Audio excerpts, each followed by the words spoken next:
Giants chairman Greg Johnson keeps saying something very unpopular, that the team's goal is to break even financially. It's something that no fan of this team wants to hear, and yet he says it repeatedly. He said it at Bob Melvin's introductory press conference again. And however, despite all the kind of outrage over these comments, I'm going to explain why I really don't think it's that big of an issue. You are Locked On Giants, your daily San Francisco Giants podcast. Part of the Locked On Podcast Network, your team every day.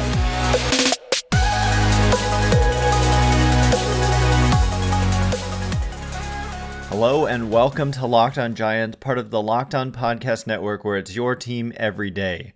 My name is Ben Kaspic, and on this show we provide daily episodes Monday through Friday, talking about the San Francisco Giants in a way that's data-driven and rational, but also simple, passionate, and accessible to all. I'm a former contributor for the baseball statistics and analysis websites Beyond the Box Score and Rotographs. I've been podcasting about the Giants since 2015, and I'm a lifelong fan. Thank you for making Locked On Giants your first listen every day. We're free and available wherever you get your podcasts, including YouTube, so please check us out there if you haven't already, and please hit that subscribe button wherever it is that you're following the show. Today's episode is brought to you by FanDuel. Make every moment more. Right now, new customers get $150 in bonus bets with any winning $5 money line bet. That's $150 if your team wins. Visit fanduel.com/lockedon to get started. And coming up on today's show, we're going to get to a couple mailbag questions and, that pertain to larger topics, and also discuss some injury news for the Giants. Yes, off-season injury news with Alex Cobb. It's kind of major news, so we'll get into that a little bit later on. But the first kind of mailbag question that I want to jump into, and by the way, I've recently moved. The schedule is crazy. I apologize for the times that these episodes are coming out, and I apologize for those of you on YouTube. My background is not up to its normal standard. I am working on that among a zillion other things as I transition to a new home. But anyway, with that out of the way, the first mailbag question comes from Manny, who says, Farhan said he believes that the Melvin hire will help recruit free agents, but how is that possible when Giants chairman Greg Johnson said the goal is to break even financially? What type of free agents should we expect after those comments? And again, he keeps saying this, and so he's being transparent at the very least. Like, there's a lot of owners who just won't say anything of the sort. And so I do think that a little bit more gets made of this than it should. Because a lot of teams, their goal is to profit financially. And there's kind of not that many teams that I know of whose goal is to lose money every year on the team. So the fact that he's coming out and saying this, I actually consider it to be more honest than what you get out of most owners. Now, where the concern lies is what kind of money does that mean they have to spend? And I've talked about this a million times, but their payrolls were consistently around $165 million-ish, 160, 165, and this year it jumped up to 195-ish, and you might be thinking, okay, they're willing to spend more. But I've said this, MLB sold its share of BAM Tech, its remaining share of BAM Tech to Disney. I won't bore you with the details, but they sold it for $900 million. And so each team got about exactly $30 million here. And so the Giants' payroll jumping from about 165 to about 195 million. If the goal is to break even financially and you get an extra $30 million and your payroll goes up by $30 million, it's pretty simple logic that maybe they just used that extra $30 million and spent it on payroll. And so that's where the question is this offseason is, if the goal is to break even financially and what they're taking in equates to about $160 million payroll, then where does that leave them? Well, it does not leave them in a great spot. If they're truly trying to get to about 160 million, they already have a lot of that committed. It depends on a lot of the opt-out decisions because Sean Manaea and Michael Conforto, I think, are unknowns at this point. Ross Stripling has simply stated he didn't pitch well enough to opt out. And so we know that the Giants are essentially stuck with Ross Stripling, even though, I mean, the man had a very good 2022 season. So maybe he does that again in 2024. But last year was a disaster for him, frankly. So anyway, what type of free agent should we expect after those comments?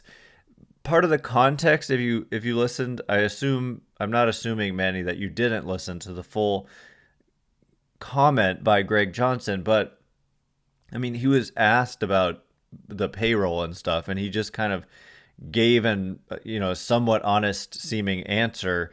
But it was about the luxury tax and if they ever envisioned going over the luxury tax. And Greg Johnson said, it's because the penalties get stricter and stricter when you exceed the luxury tax year after year. And I think after the third year, it's just like extreme penalties that like 100% tax on like every dollar spent over the luxury tax.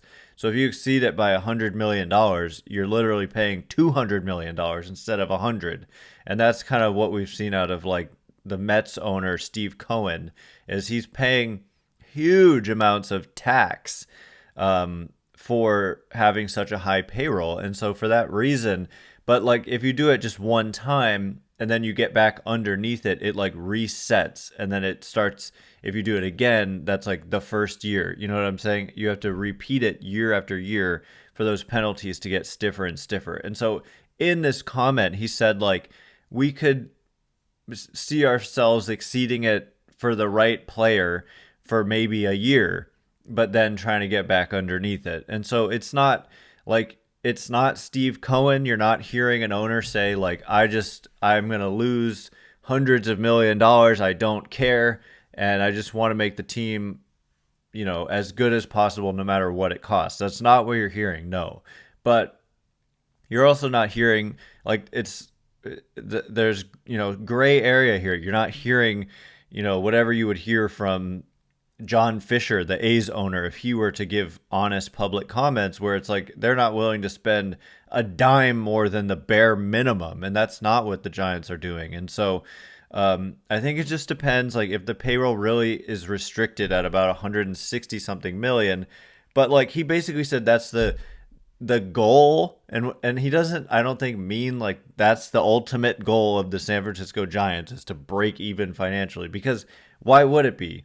There's no benefit to them to just get their money back, I think he means because he's thinking of it from the financial side in terms of spending. The goal financially is to break even, but he kind of said it in the sense that for the right player, they're willing to go higher and they're willing to even exceed the luxury tax, but ideally then get back underneath it quickly so they don't face these stiffer and stiffer penalties, which make it harder and harder to break even. And so I wouldn't rule them out on anybody. Just like last year, they went after the top guys. I mean, they offered $40 million a year for 9 years to Aaron Judge. They offered Carlos Correa $350 million over 13 years. And so I don't think this takes them out essentially on anyone. That being said, do I expect them to have a $300 million payroll? No. Do I expect them, if they do go anywhere near the luxury tax, to keep it up? No, I expect them to try to get back under. But it's a good thing to me that the owner is being transparent, and saying that that's where they stand. And so I think that more gets made of this than it should. And that I say this every year, but ultimately I can't really judge what the payroll will be until we see what the payroll will be. And right now we don't know. I know that they obviously intend to get better, but when you say what type of free agents, I wouldn't rule anybody out based on those comments. Like he said, and it also, like, a lot will be more clear once the opt-out decisions are made for like Conforto and Manaea, because if those guys opt in, then that's like $30 million that you've committed to those two. But if they opt out, that's 30 million freed up next year alone. And so that makes a big difference, and we will know that pretty darn soon, as within days of the World Series ending, and we're already 3 games into the World Series. So anyway, coming up in just a minute, more questions and answers. We are going to get to who are the players outside of Shohei Ohtani who would make a real impact for the San Francisco Giants. We'll get into it in just a minute. And before we do, today's episode is brought to you by our extremely good friends over at FanDuel. Score early this NFL season with FanDuel, America's #1 sportsbook. And right now, new customers get $150 in bonus bets with any winning $5 money line bet.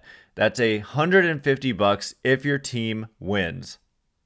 If you've been thinking about joining FanDuel, there's no better time to get in on the action. The 49ers, they're due to win their next game. You bet $5 on the 49ers to win, and if they do, $150 in bonus bets. I can't recommend it highly enough. If you've been thinking about joining FanDuel, again, there's no better time to get in on the action. The app is, as you would expect, super easy to use. There's a wide range of betting options, including spreads, player props, over-unders, and more. Super Bowl odds. I think the Niners are like the 3rd favorites to win the Super Bowl right now over at FanDuel, so you can check that out and much more. So visit FanDuel.com/lockedon to kick off the NFL season. FanDuel, official partner of the NFL. All right, here we go. We're going to get into more questions and answers. Thanks again for making Locked On Giants your first listen every day, everydayers. Tomorrow on the show, I would anticipate probably another late show. Maybe you're probably listening to this on Tuesday morning, but it is coming out late Monday night. So again, I apologize for the odd scheduling. I have moved. It has been very extremely, not just stressful, but time consuming. And anyway, I apologize, but we're committed to the show. We're recording late at night on Friday, or that's how discombobulated I am. It's Monday, not Friday. But anyway, look out for another episode tomorrow, as we are an everyday show, Monday through Friday. So the next question from Alex, who says, if Yamamoto and Lee sign, does that mean we're out on Ohtani? Who are likely trade candidates? DeSclafani, Stripling, or Conforto if he opts in? Given Yamamoto's age, if we signed another starter like Blake Snell, Farhan has to call the Angels about Trout and include Harrison, right? So you packed, Alex, a lot of questions into this one question, but I'm going to get to them, I guess, in order. And so you're saying if Yoshinobu Yamamoto and Jung-hoo Lee sign, does that mean we're out on Ohtani? So I'm not entirely sure if you mean like financially, does it mean that? Or if you mean, because others have asked about this, how Ohtani maybe prefers to play for a team where there's no other kind of Japanese legacy player in the past or the present.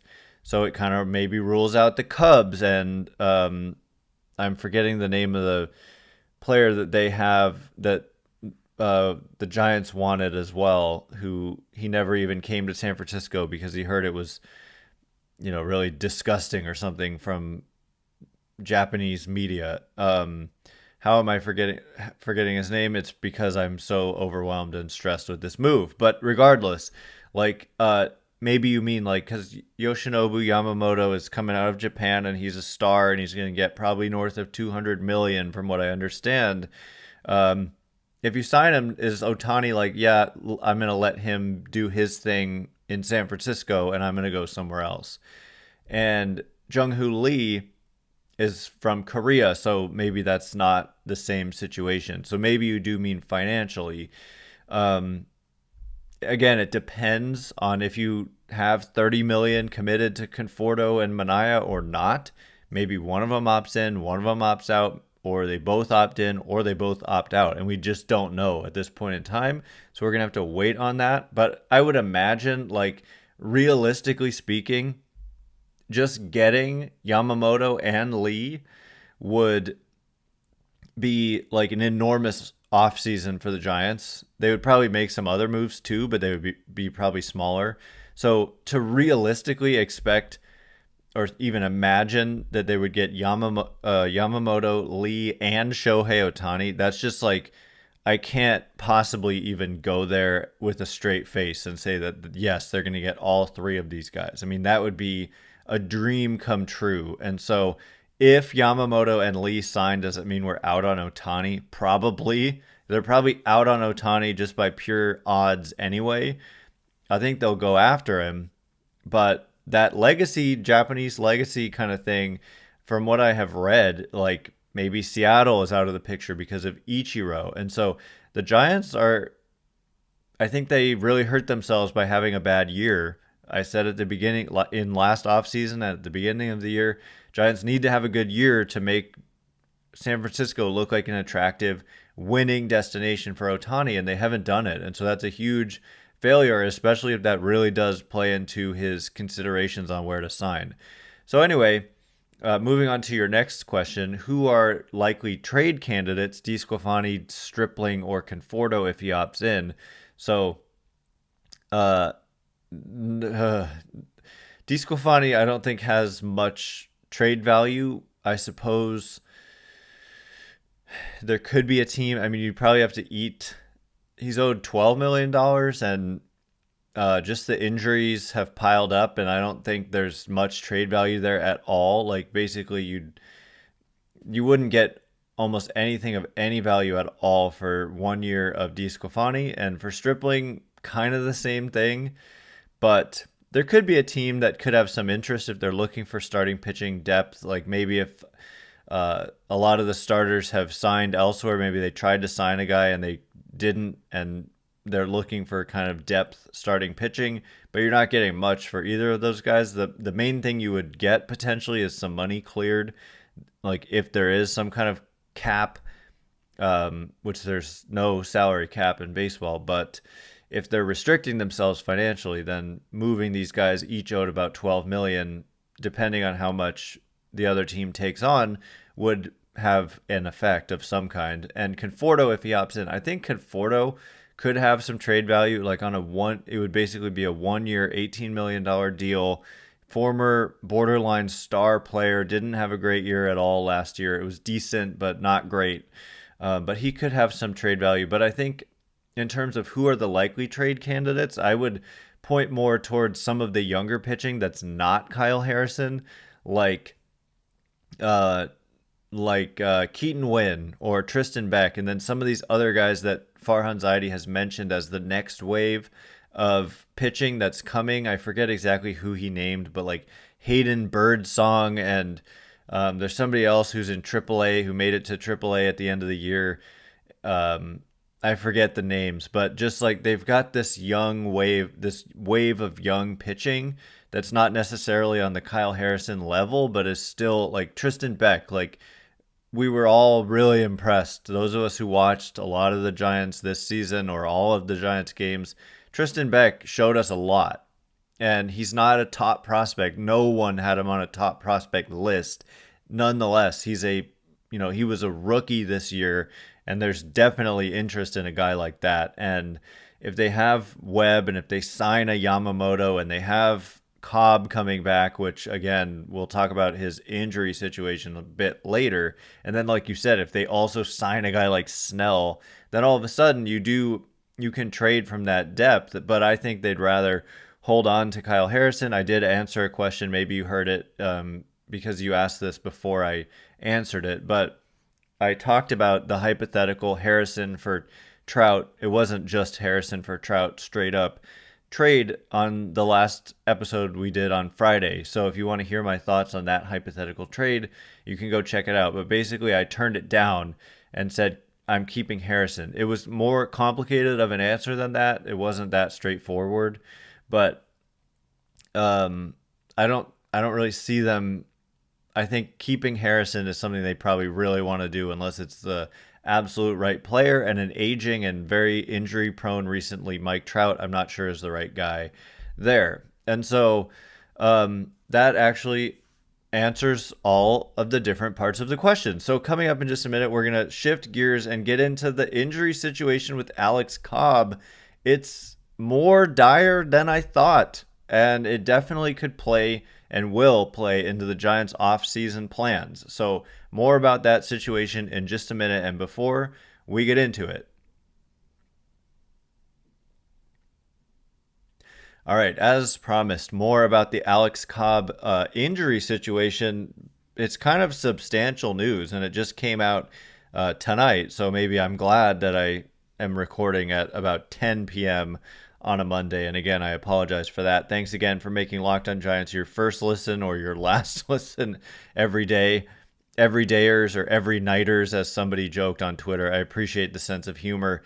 Tomorrow on the show, just more mailbag questions, the latest with the Giants. I've got to catch up on everything that's going on. Again, it's been a little bit chaotic in the Caspic household, but we are going to stay on top of it and be with you every single day, even if the episodes come out late. So thanks for bearing with me during this time. The next, not question, but thing to get into is, let me just read this press release from the Giants media. It says, Giants medical update on Alex Cobb. Right-handed pitcher Alex Cobb is scheduled for surgery on his left hip tomorrow with Dr. Mark Philippone in Vail, Colorado, to address his labrum and ongoing impingement issues. After a month of rehab and multiple treatment therapies, Alex had another consultation with Dr. Philippone recently, and it was decided that surgery is the best option at this time to get him back to pitching. Return to pitching is approximately 6 months. So they drop that at the very end of the press release. 6 months. Let's see. Today's October 30th. So let's just call it October 30th. November, December, January, February, March, April 30th. Return to pitching. And that's not very specific, return to pitching, but I assume that means, does that mean, because pitching means like really pitching. It doesn't say like return to baseball activity, return to throwing. It could mean, I don't know. I didn't read anything other than the press release, but if it truly means like he won't even start throwing until April 30th, then that is a huge deal.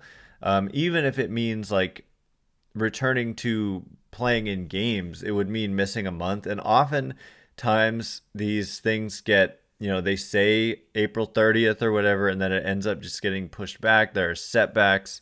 So it complicates things, but it's good to know now versus finding out. I feel like there was a situation with Anthony DeSclafani, I think it was, where the ankle, I forget, it was a couple years ago, and they just basically didn't deal with it until right before the season started, when it's like you could have done this in the off season. But dealing with it now, he took a month. Trying to avoid surgery, I understand that. And so taking a month to try to rehab it and get it back and better, I understand trying that. But apparently it didn't work, didn't go well. And the timing is interesting too, because the Giants have to make, just like, Stripling and Manaea and Conforto have to make their opt-out decisions. I think it's 5 days after the World Series ends. The Giants have to make their option decision, which is a $10 million option on Alex Cobb. But as I always say, there's a buyout. Like, you need to know if there's a buyout, and there is a buyout, meaning if they decline the $10 million option, they still have to pay him $2 million, which means it's effectively actually an $8 million decision to make on Alex Cobb. And for $8 million with the kind of production that he's put up, especially when healthy, we know he wasn't healthy for much of the second half of the season, $8 million is kind of a bargain. And so I think it depends on what that means. Return to pitching in 6 months. That's a long time. It's a serious operation, it sounds like. And he is 36 years old. He turned 36 in this month, actually. And so for a guy who's going to be 36 all year and having a major operation. I guess it becomes maybe more of a question if the Giants pick that option up given this news, but I would still expect them to pick it up because $8 million, dollars, I mean, that's Anthony DeSclafani's being paid 12. Ross Stripling's getting 12 and a half. Manaea 12 and a half. So $8 million dollars for a guy who's better than all of those guys. I think it makes a lot of sense. It just depends on how much time you believe he's going to miss because of this injury. But that being said, if the surgery helps and he comes back and is like back to his peak self and is feeling great, then, I mean, the fact that he's 36 years old and he's still willing to undergo a major operation and do all the rehab and all that just to come back tells me that he intends on, pitching even beyond 2024 potentially. And so good for him. He clearly loves the game and is dedicated to his craft and is passionate about pitching. And so I would still expect the Giants to pick that up. But maybe it becomes a little. I mean, Farhan Zaidi has already said that he's like repeated it multiple times, and so when he does that, it's a real sign. Like, okay, you better pay attention to what he's saying here. He said that frontline starting pitching is something that they are interested in and gonna target this offseason. And so you've got Logan Webb, you've got potentially like an injured Alex Cobb. And then after that, you've got a Kyle Harrison, and you've got all these young guys, like I said, Tristan Beck, Keaton Wynn, et cetera, et cetera. But I feel like there's a need for another top-end guy. So Blake Snell has been mentioned. Blake Snell pitched for Bob Melvin in San Diego the last couple of years. Snell had an unbelievable season.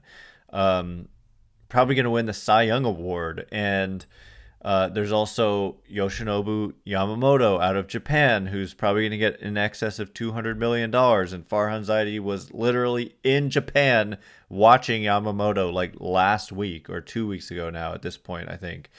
But so and the Giants haven't had that hard of a time attracting top end starting pitchers. The difficulty they've had is attracting hitters. And so the fact that the strength of this free agent market, when we look at Aaron Nola, Blake Snell, Yamamoto, and there are others as well. I would say the strength of this free agent class, Shohei Ohtani, he's not going to pitch next year, but eventually plans on continuing to be a pitcher. I'm kind of scrolling through some of the names. Jordan Montgomery is out there too as a starting pitcher. Like I said, Aaron Nola, Lucas Giolito, I don't really consider him all that great. Just kind of looking through. Sonny Gray is a guy, Bay Area ties. And so I could easily see them. Marcus Stroman as well. Eduardo Rodriguez, if he opts out. And I think Stroman has an opt-out as well. Michael Lorenzen. There's just a lot of starting pitching. And I think the Giants, if they want to get high-end starting pitching, the issue hasn't been that they've tried to sign high-end starting pitching. The issue has been that they haven't made an effort to sign high-end starting pitching. But Zaidi clearly signaling that is kind of their intention this offseason. I think they need bats too. I need to always add that point. I don't think just adding pitching is enough. They definitely need to add hitters as well. But if you get a Yamamoto and, like was mentioned earlier, a Jung-hoo Lee as your pure center fielder, which they've also mentioned as a target, or Cody Bellinger or someone like that, and then you kind of fill in the pieces around the rest of the roster, that's a pretty good offseason, I would say. And then you add the Shohei Ohtani pursuit perhaps in the middle of it all, and it's going to be fascinating. So anyway, big Alex Cobb news there, but we obviously wish him the best, and he's having that surgery on Tuesday, it sounds like, and 6-month recovery time. I'll give you an update when I have it about what does that mean, 6-month return to pitching. Does that mean back in games, or does that mean like he's going to start rehabbing, which would take a that would mean he would, I don't know what that would mean, but it would be much worse than if it means like return to game action. Anyway, that is all the time we have for today. Thanks again for making Locked On Giants your first listen every day, maybe your last listen every day, depending on the time. Once again, my name is Ben Kaspick. Check me out on Twitter or X at Ben Kaspick, Kaspick. If you like this show, please consider rating it or leaving a review. It helps me out tremendously, so thank you in advance, and thanks to everyone who's done so already. I can't wait to be with you again tomorrow. Thanks again for listening today. Thanks for bearing with me as I go through this moving process. Anyway, you are now Locked On Giants.